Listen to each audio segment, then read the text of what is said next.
Hello.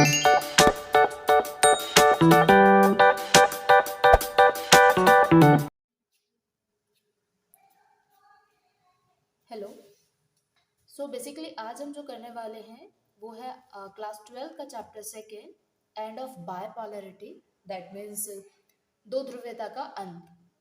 आपके इस session में जो है आपका फर्स्ट जो चैप्टर है वो डिलीटेड है, तो बेसिकली इसलिए हम क्या करने वाले हैं, सेकेंड चैप्टर से शुरुआत करेंगे। बट सेकेंड चैप्टर शुरू करने से पहले कुछ बेसिक चीज़ें आपको बताना चाहिए कि जो शीत युद्ध है वो बेसिकली है क्या। अगर हम बात करते हैं शीत युद्ध की, तो शीत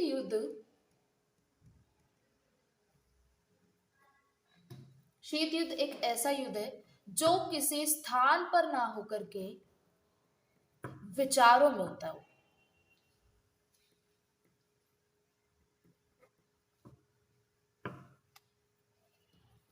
दैट मीन्स कि कोई प्लेस नहीं है जहां पर आपको एक जो है वॉर नजर आ रहा हो, जहां पर आपके सोल्जर्स हो और वेपन्स का यूज हो रहा हो।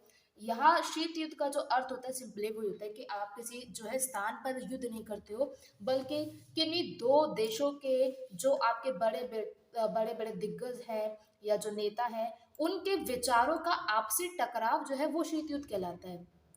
शीत युद्ध की शुरुआत जो है आपकी 1962 से ही शुरू हो चुकी थी, जब आपको देखने को मिलता है क्यूबा मिसाइल संकट। क्यूबा मिसाइल संकट था क्या? तो क्यूबा जो है वो एक आपका एक अमेरिकी द्वीप है जो कि अमेरिका के जस्ट नजदीक है, परंतु यहाँ पर जो लोग हैं उनकी जो विचारधारा थी वो आपके सोवियत संकट जो है उसके साथ देखने को मिलती है। मतलब they use to follow the mindset or they used to follow the socialism. Basically Cuba missile संकट 1962 में हुआ। आपका आएगा नहीं, but you should know about that कि 1962 में ऐसी क्या सिचुएशन हुई कि जिसकी वजह से शीत युद्ध जो है एक तीसरा विश्व युद्ध होते होते रह गया। तो क्यूबा मिसाइल संकट के लिए आपको जानना जरूरी है कि क्यूबा जो है एक अमेरिकी द्वीप है, परंतु अमेरिकी द्वीप होने के अलावा इसकी जो विचारधारा है वो किसके साथ मेल खाती थी? सोवियत संघ के साथ।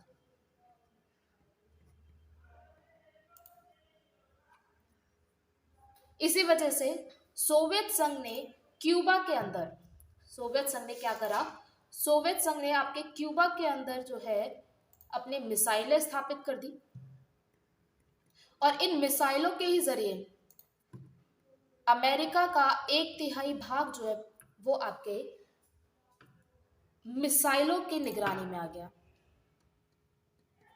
जिस वजह से हुआ क्या कि अमेरिका को जो है ये डर सताने लगा कि सोवियत संघ कहीं ना कहीं क्यूबा के जरिए क्या कर सकता है, अपनी विचारधारा के माध्यम से अमेरिका को प्रभावित कर सकता है।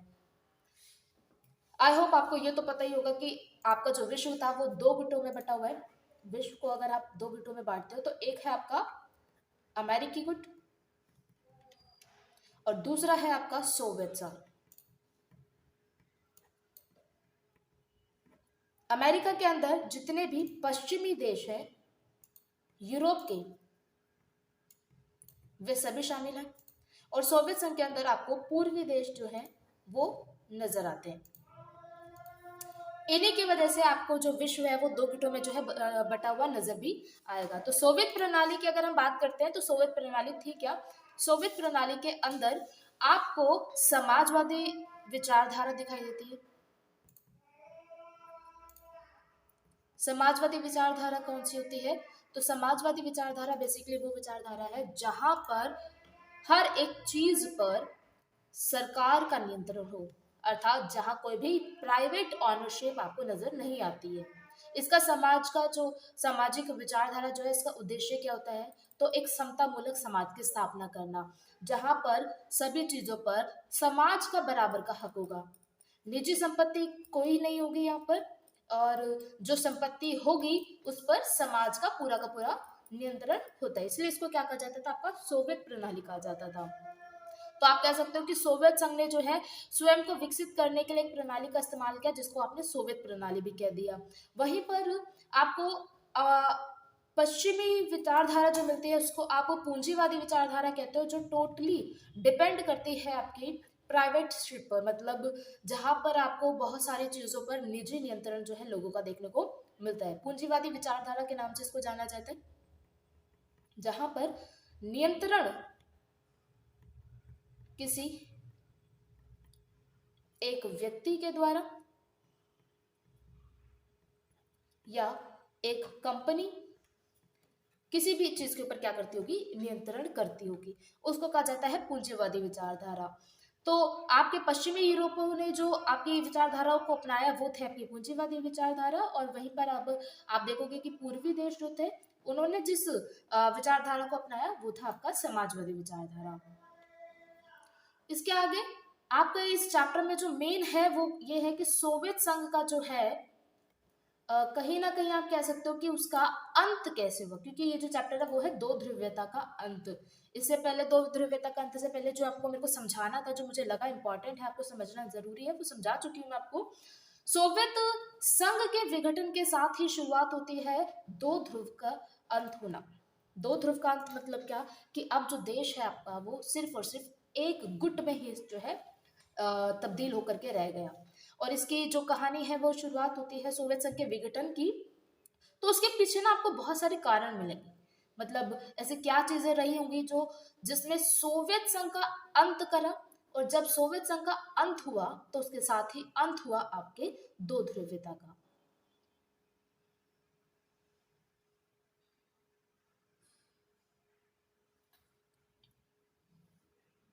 सोवियत प्रणाली की आपको सीधा सीधा जो है कुछ चीजें पूछी जाती है एग्जाम के अंदर, जो मेनली सीबीएसई वाले आपसे पूछ लेते हैं, या और भी अगर एग्जाम्स में आपको देखने को क्वेश्चंस जो मिलेगा वो सीधा डायरेक्टली आपसे क्वेश्चन कर लेगा कि सोवियत संघ की जो है या सोवियत प्रणाली की आर्थिक विशेषताएं क्या रही थी। आर्थिक का सीधा सा संबंध होता है आपका पैसा। देखो चार टर्म्स होती हैं, एक होता है आपका राजनीतिक, एक होता है सामाजिक, एक होता है आपका आर्थिक, और एक होता है सांस्कृतिक। तो इन टर्म्स को अगर आप याद कर लोगे तो आपके लिए पेपरों में चीजों को डिफाइन करना काफी आसान हो जाता है। अगर आर्थिक शब्द का आपको मतलब आसानी से पता है, आर्थिक का मतलब क्या होता है, जहां पर पैसों की बात हो रही है।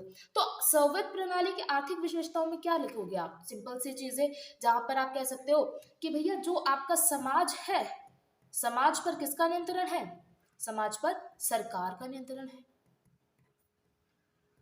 अब समाज पर अगर यदि सरकार का नियंत्रण हुआ तो जाहिर सी बात है समाज में उत्पादन जो होगा, मतलब जो चीजें बन रही हैं समाज में उत्पादन होने वाली चीजों पर भी किसका नियंत्रण होगा, सरकार का होगा।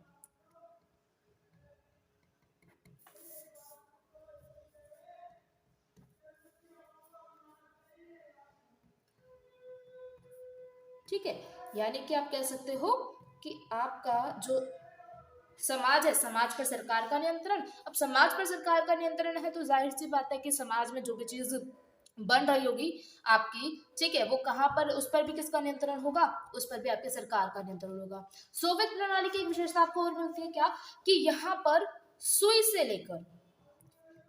लेकर हवाई जहाज तक, सुई से लेकर हवाई जहाज तक का जो उत्पादन था वो अपने ही देश में होता था,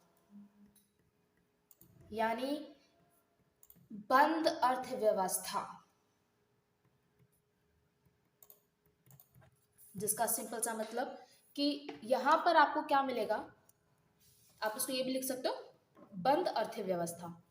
बंद अर्थव्यवस्था का मतलब क्या है, तो जी बंद अर्थव्यवस्था का मतलब है जहां पर जब एक देश केवल अपने ही देश में सभी चीजों को बनाना शुरू कर देता है और बाहर से किसी के भी साथ ना कोई एक्सपोर्ट ना ही कोई इंपोर्ट जैसा जो है वो संबंध रखता है, जिसको आप हिंदी में क्या बोलते हो, अम, आयात और निर्यात। ठीक है, आयात और निर्यात जो है आप किसी भी देश के साथ जब नहीं करते हो तो अब आप उसको कहा जाता है कि बंद अर्थव्यवस्था। तो सोवियत प्रणाली के अंत से पहले सरकार जो थी वो आपकी सिर्फ बंद अर्थव्यवस्था को ही अपनाया करती थी। और हालांकि यहाँ पर कुछ आपको पॉजिटिव चीजें भी नजर आती हैं। पॉजिटिव चीजें क्या है, जैसे आपको जो है दिख जाएगा, अब सरकार का नियंत्रण है तो सरकार के नियंत्रण की वजह से बेरोजगारी जो है वो बहुत कम थी, क्योंकि सरकार का जो काम है वो क्या है, बेरोजगारी नगण्य है, मतलब जिसका मतलब हो गया आपका कि ना के बराबर। मतलब वहां पर सरकार क्या कर रही है, उसकी जिम्मेदारी है कि भैया अगर मैं सभी चीजों पर खुद नियंत्रण रखता हूँ तो मुझे यहाँ के लोगों को खुद से भी क्या करना पड़ेगा, रोजगार देना पड़ेगा। इसके अलावा भूमि पर और जो आपके अन्य उत्पादक थे, भूमि से संबंधित अन्य उत्पादक संपत्तियां जो थी उन पर भी राज्यों का ही स्वामित्व था।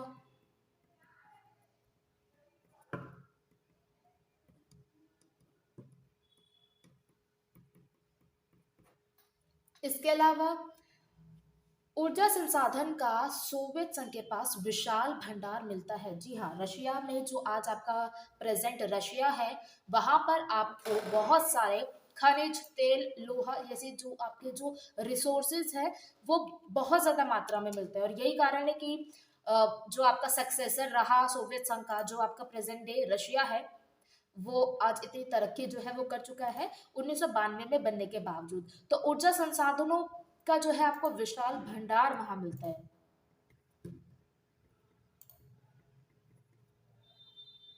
आप लोगों को एग्जाम में करना क्या है, तो इन सभी पॉइंट्स को आपको थोड़ा थोड़ा एक्सप्लेन करना है, क्योंकि देखो बोर्ड के एग्जाम में क्या करना होता है ना, आपको पोल साइंस के अंदर बेसिकली जितने भी आंसर्स हैं, मोस्ट ऑफ द आंसर्स को आपको पॉइंट्स में ही लिखना होता है और उन पॉइंट्स को भी आपको थोड़ा थोड़ा एक्सप्लेन करना होता है।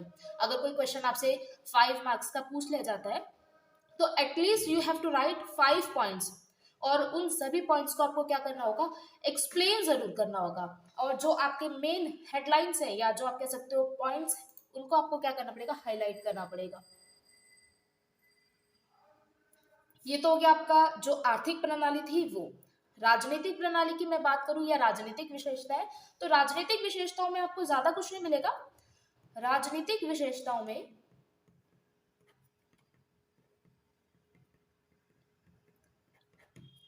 केवल एक ही पार्टी का शासन आपको मिलता है जिसका नाम है कम्युनिस्ट पार्टी। ठीक है, मतलब आप कह सकते हो कि यहाँ पर एकलवाद है, कम्युनिस्ट पार्टी जो है आपको यहाँ पर मिलती है जिसका शासन आपको मिलता है। तो आप कह सकते हो कि बाकी जो दल है उनको मौका ही नहीं मिलता कि वो जो है क्या कर सके, रशिया के अंदर या आप सोवियत प्रणाली में उस समय पर अपना जाकर के शासन कर सके। इसके अलावा आपको निजी स्वामित्व या पूंजीवाद जैसी कोई विचारधारा वहां मिलेगी नहीं। क्यों? क्योंकि वे लोग मुक्त व्यापार का विरोध करते थे। मुक्त व्यापार का सिंपल सा मतलब ही वही है। मुक्त व्यापार का विरोध का सिंपल मतलब क्या है कि ना ही आप किसी देश के साथ आयात करोगे, ना ही आप किसी भी देश के साथ निर्यात करोगे। और इसके अलावा कोई अन्य राजनीतिक दल बनाने की आपको, अन्य राजनीतिक दल जो है उसको बनाने की स्वतंत्रता नहीं।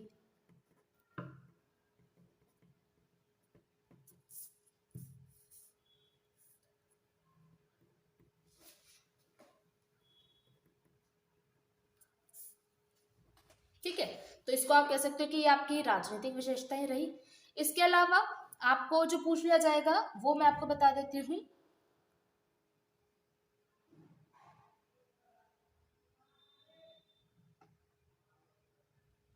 एक नाम आपको मिलेगा जो सोवियत संघ या शीत युद्ध के अंत में जिन्होंने बहुत महत्वपूर्ण भूमिका निभाई।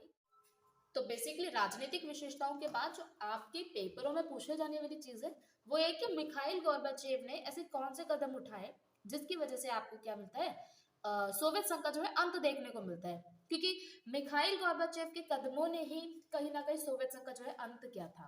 तो ये आपके लिए मोस्ट इंपॉर्टेंट चीज है, आपको इसको रटना नहीं है, चीजों को समझना है। जितना आप समझोगे चीजों को उतना आपके लिए आसान होगा। एक नाम आपको देखने को मिलेगा, मिखाइल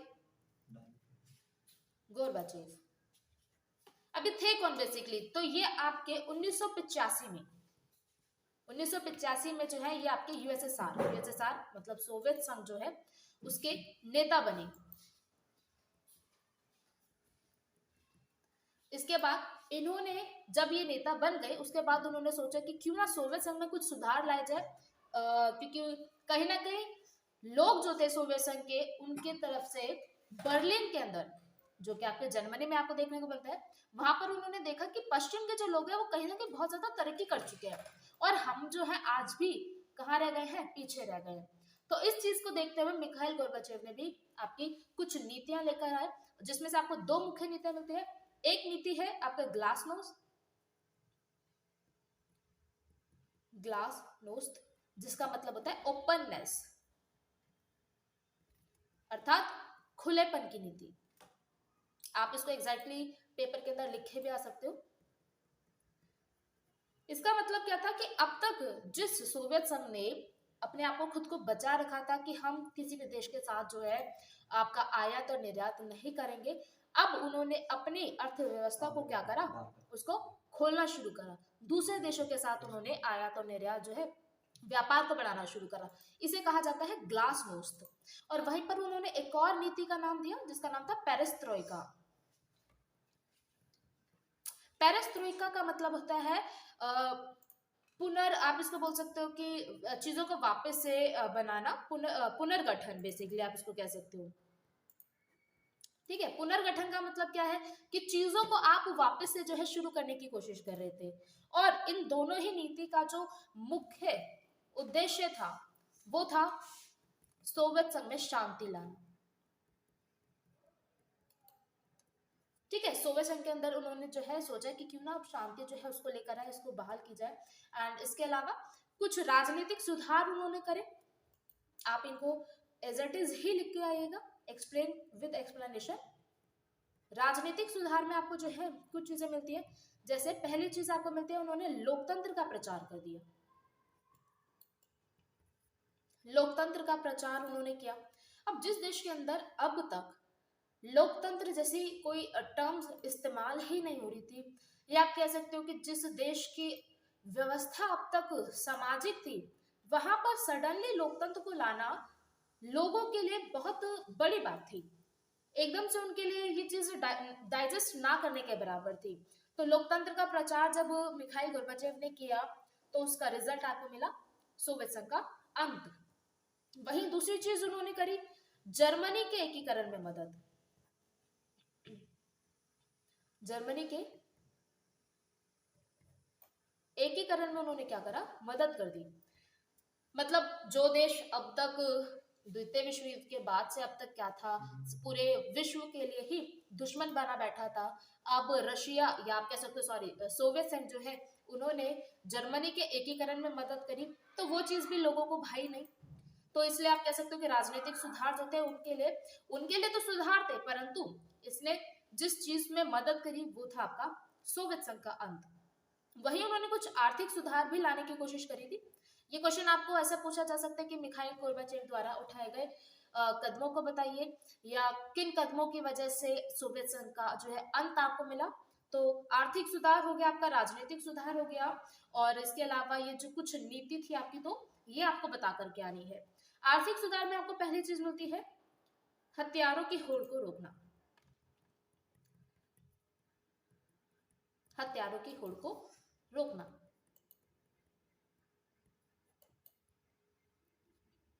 1985 की बात का समय है, तो जाहिर सी बात है कि अब हम इतने आगे तो पहुंच ही चुके थे कि सभी देश लगभग कहीं ना कहीं आप कह सकते हो न्यूक्लियर वेपन्स जो है बना चुके थे। तो उस स्थिति में हथियारों की होड़ को रोकना गोर्बाचेव के लिए तो एक सही कदम था, परंतु पूरे समाज के लिए या आप कह सकते हो उस सोवियत संघ के लिए ये कहीं ना कहीं इसने रिजल्ट दिखाया। और जो रिजल्ट आपको मिला जाहिर सी बात है वो था आपका सोवियत संघ का अंत। एंड दूसरी चीज उन्होंने जो करी वो थी निजीकरण को बढ़ावा। उन्होंने निजीकरण को बढ़ावा दिया। तो जाहिर सी बात है कि जी सोवियत संघ के अंदर आपको जो व्यवस्था मिली थी वो थी सामाजिक। अब सामाजिक व्यवस्था से अचानक से अगर आप लोगों को निजीकरण की ओर बढ़ाओगे तो जो व्यवस्था है वो चरमरा जाएगी। क्यों? क्योंकि कहीं ना कहीं सामाजिक अर्थव्यवस्था के अंदर लोगों को अपंग बनाया जाता है। वहां पर लोगों को मालूम है कि हम कुछ करेंगे नहीं भी तब भी समाज में जो सरकार है वो हमें जो है सामान या जो हमारी जरूरतें हैं उन्हें पूरा करेंगे। अब आप अचानक से अगर उन्हें निजीकरण की ओर लेके जा रहे हो तो इसका मतलब है कि आप उनके लिए जो है बहुत सारी जिम्मेदारियां बढ़ा रहे हो, और लोग अचानक से जिम्मेदारियों को नहीं उठा सकते। तो कहीं ना कहीं ये पॉइंट आपको कहीं बुक में मिलेगा नहीं कि लोगों को जो है आपने सडनली निजीकरण के जरिए एकदम से उनके ऊपर बहुत सारी रिस्पॉन्सिबिलिटीज जो है थोप दी। अब जब आपने अचानक से इतना सारा बर्डन क्रिएट करा उनके ऊपर, तो जाहिर सी बात है वो लोगों को पसंद नहीं आएगा। और इन सब से आपको जो चीज मिला वो है आपका सोवियत संघ का विघटन। आई होप आपको जो है आज का ये लेक्चर समझ आया होगा, और कुछ चीजें इसके अंदर स्टिल अभी भी बाकी है जो हम नेक्स्ट क्लास में करेंगे। धन्यवाद।